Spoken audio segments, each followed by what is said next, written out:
बुवाले निशुल्क शिक्षा पाउँछन् त अब तपाईँ मन्त्री हुँदाखेरि? अरे म मन्त्री हुँदैमा निशुल्क शिक्षा कसरी दिने? म भगवान हो र भनेको। ए भनेको ब्यालेन्स होइन घन्टीलाई रवि लामिछानेलाई मत हाल्छ यसपालि जनताले। तपाईहरु विश्वास भएर यो गाउँ जानुहोस्, म भित्रबाट घन्टी नि बजाइदिन्छु ल, लिएर जानु। मसँग घन्टी अस्तिदेखिको राजनीतिप्रति हामीलाई धेरै जनतालाई इगो नै भइराख्यो हो। तपाईहरु यो भाइरल बनाएर लगिदिनुहोस् ल। ए तपाईले घन्टी राखिसक्नु भयो घरभित्र? रवि लामिछानेलाई यसपालिको मत परिवर्तन गरेर जाँदैछ ल, पठाइदिनुहोस्। केपी ओलीलाई चिन्नुहुन्छ तपाईँले? चिन्दैन त डाँडा मैले कसको सर हो। केपी ओली कि केपी शर्मा ओली? चिन्दैन। अहिलेको प्रधानमन्त्री देशको, यहाँको नेपालको प्रधानमन्त्री चिन्दिन मन त गर। केपी ओली यति बिर्सिने भइसक्यो क्या, यस्तै बिर्सिएको राम्रो। एउटा न एउटा त केही त राम्रो काम त केही न केही होला त नि, गरौँला। अहिले नि कसरी भन्ने, त्यो पत्रकारहरूले त नपेल्नु न हो। बालेन कि केपी बा? होइन माटो हो नि, हर्के। ए माटो माटो अब हर्क साम्बाङबाट बोल्नु? हजुर। किन हर्क साम्बाङ चाहिँ किन? भिजन छ राम्रो। के छ भिजन? ढुङ्गा बोकाउँछ, जिउ दुखेको निको पार्छ नि।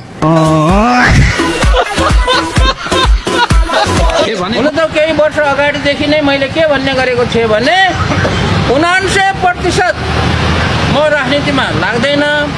जिन्दगीमा केही भएर कुनै कारणवश राजनीतिमै नै लाग्नु पर्यो भने लाग्छु। त्यो चान्स चाहिँ 1% छ भनेको 1%ले जित्यो।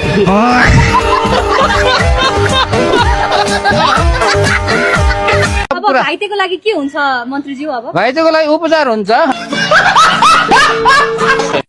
मन्त्री नबन्नु भनेर भनिन्छ। मन्त्री त म मन्त्री होइन।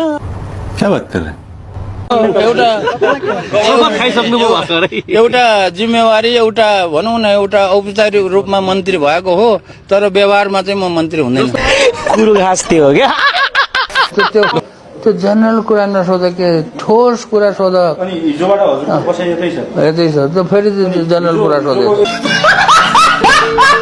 अरूले चाहिँ सेवा सुविधाहरू छोडिरहनु भएको छ, हजुरको केही छ त्यस्तो मन्त्रीहरू बन्दै गर्दाखेरि पाएको? सेवा सुविधा मलाई केही पनि चाहिन्न।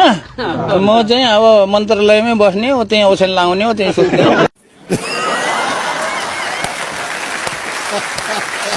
काममा म आफ्नो काममा व्यस्त छु।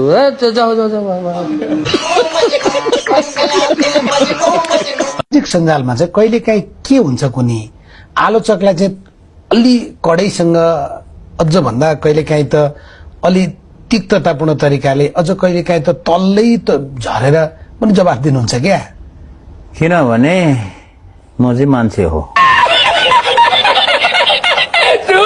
मार्केटमा तपाईको त्यो मार्केटले मैले गरेको होइन। एकदमै चर्चा पाउनु भएको छ तपाईले, के भन्नुहुन्छ यो विषय? मलाई थाहा छैन चर्चा गरेको कि गरेको छैन, मैले त्यो गरेको हेरेकै छैन। आशा त धेरै छ तपाईबाट।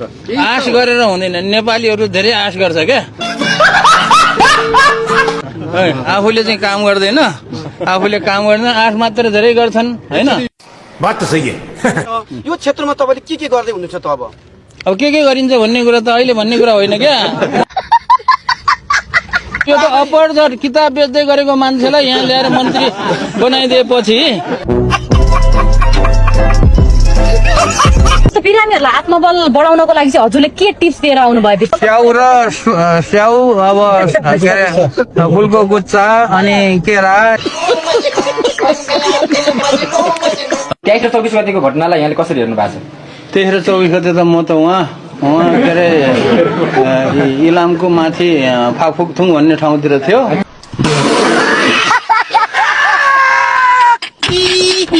अहिले मैले निशुल्क गराउँछु भनेर मैले बोलेर के हुन्छ? पैसा कहाँबाट ल्याउने? बात त सही है। हिमालको हिउँलाई पैसा बनाऊ, माटोलाई चाहिँ पेलेर पैसा बन्दैन। तपाईँलाई मन्त्री भन्नु कि महावीर पुन भन्नु? महावीर पुन दाई भन्नु। त्यसो मन्त्री नभन्ने, जनताले त मन्त्री महावीर पुन भन्न थाले। भन्नेले भन्ला, तर सबैले दाई भने हुन्छ।